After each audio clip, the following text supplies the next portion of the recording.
الحمد لله رب العالمين والعاقبة للمتقين والصلاة والسلام على سيدنا محمد وآله وصحبه أجمعين. أما بعد، فقد قال الله تعالى في القرآن العظيم والفرقان المتين بعد أعوذ بالله من الشيطان الرجيم بفضل بسم الله الرحمن الرحيم. لقد كان لكم في رسول الله أسوة حسنة. صدق الله العظيم. وقال النبي صلى الله عليه وسلم: فوالله لأن يهدي بك رجلا واحدا خير لك من حمر النعم، أو كما قال النبي صلى الله عليه وسلم.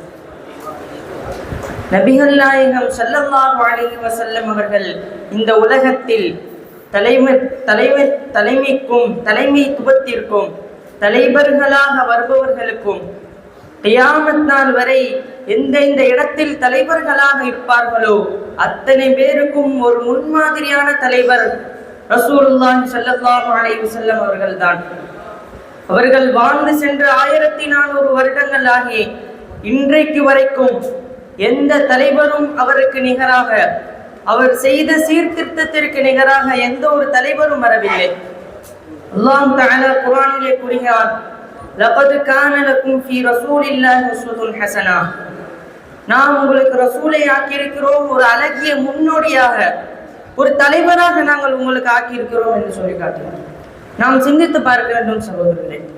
இன்றைய காலத்து தலைவர்களையும் நபி ஸல்லல்லாஹு அலைஹி வஸல்லம் அவர்களையும் ஒப்பிட்டு பார்க்கும் பொழுதுதான் நபியின் ஒரு பிரம்மாண்டம் நம்மளுக்கு புரிய வரும். இந்த உலகத்திலே மிகப்பெரிய ஒரு சமுதாய தலைவராக, ஒரு தூய்மை அரசியல் தலைவராக வாழ்ந்த நபிகள் நாயகம் ஸல்லல்லாஹு அலைஹி வஸல்லம் அவர்களையும் இன்றைக்கு சாக்கடை அரசியல் செய்து கொண்டிருக்கும் சில தலைவர்களோடு ஒப்பிட்டு பார்க்கும் பொழுதுதான் நபியின் பிரம்மாண்டம் நம்மளுக்கு புரிய வரும். நான் ஒரு செய்தியை சொல்கிறேன். மைக்கேல் ஹார்ட் என்பவர் 100 தலைவர் என்ற ஒரு புத்தகத்தை எழுதுகிறார். அதில் முதலாவதாக முஹம்மது ரசூலுல்லாஹி ஸல்லல்லாஹு அலைஹி வஸல்லம் அவரை ஆக்கிறார்.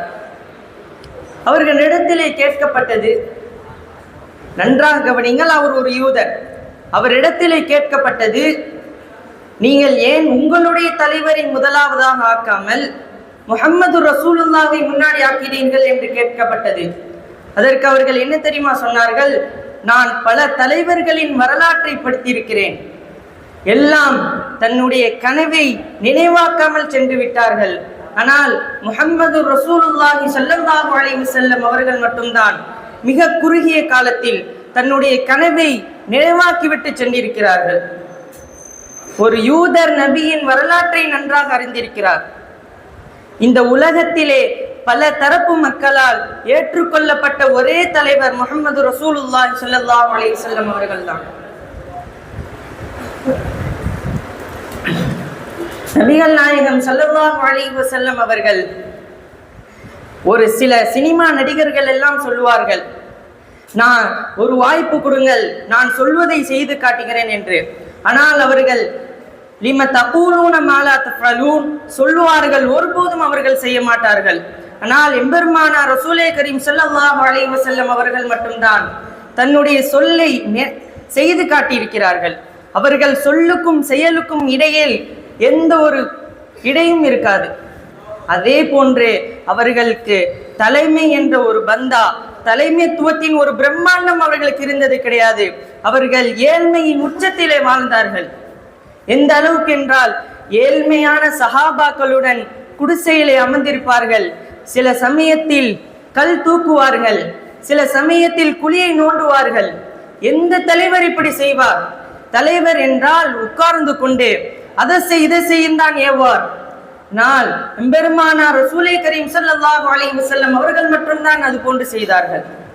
ஒரு தடவை அப்பாஸ் ரலியல்லாஹு அன்ஹு அவர்கள் ரசூலுல்லாஹை சந்தித்து சொன்னார்கள்,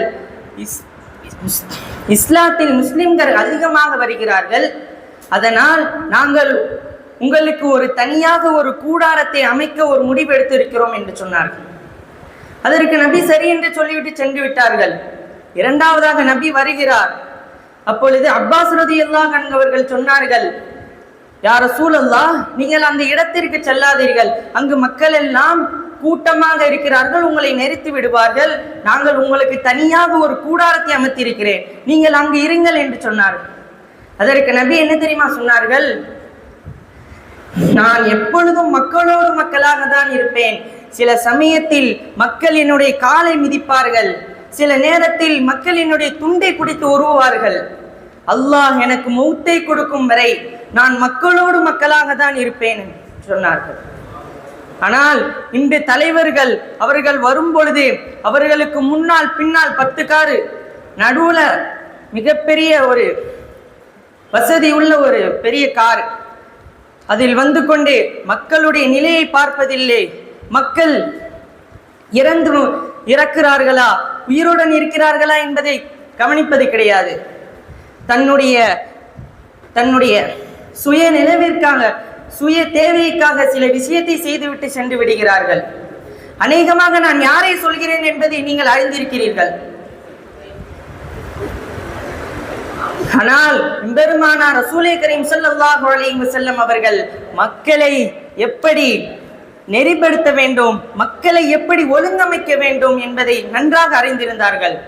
மக்கள் என்ன விரும்புகிறார்களோ அதன்படிதான் நடப்பார்கள். ஒரு தடவை ரசூலுல்லாஹி ஸல்லல்லாஹு அலைஹி வஸல்லம் அவர்கள் வீட்டில் இருக்கிறார்கள். அவர்கள் கீழாடை மேலே உயர்ந்திருக்கிறது. அப்பொழுது அபூபக்கர் சித்திக் ரலியல்லாஹு அன்ஹு அவர்கள் வருகிறார். உள்ளே அனுமதி கேட்க வர சொன்னார். நபி ஸல்லல்லாஹு அலைஹி வஸல்லம் வர சொன்னார்கள். இரண்டாவது உமர் ரலியல்லாஹு அன்ஹு அவர்கள் வருகிறார்கள். அதற்கும் அவர்கள் அனுமதி கொடுத்தார்கள். மூன்றாவது உஸ்மான் ரலியல்லாஹு அன்ஹு அவர்கள் வரும் பொழுது தன்னுடைய ஆடை அனுமதி கேட்கும் பொழுது தன்னுடைய ஆடையை எல்லாம் கீழே இறக்கி விட்டு வர சொன்னார்கள்.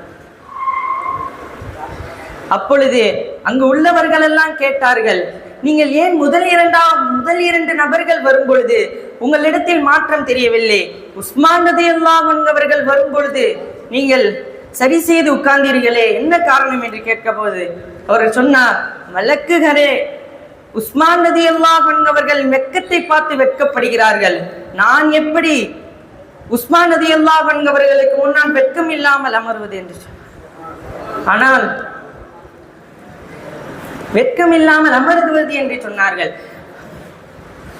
நபி ஸல்லல்லாஹு அலைஹி வஸல்லம் அவர்கள் இந்த உலகத்திற்கு என்ன தேவை என்பதை முழுமையாக கற்றுக் கொடுத்து விட்டு சென்றிருக்கிறார்கள். ரசூலுல்லாஹி ஸல்லல்லாஹு அலைஹி வஸல்லம் அவர்கள் சொன்னார்கள், ஃபவல்லாஹி லிஅய்யஹ்திய பிக ரஜுலன் வாஹிதன், உன் மூலம் ஒரு மனிதன் நேர்வழி அடைவது என்பது கைருல் லக மின் ஹும்ரின் நஅம், சிவந்த ஒட்டகம் கிடைப்பதை விட உனக்கு சிறந்தது என்று சொன்னார்கள். இந்த ஹதீஸில் என்ன விளங்க வருகிறது? ஒரு தலைவர்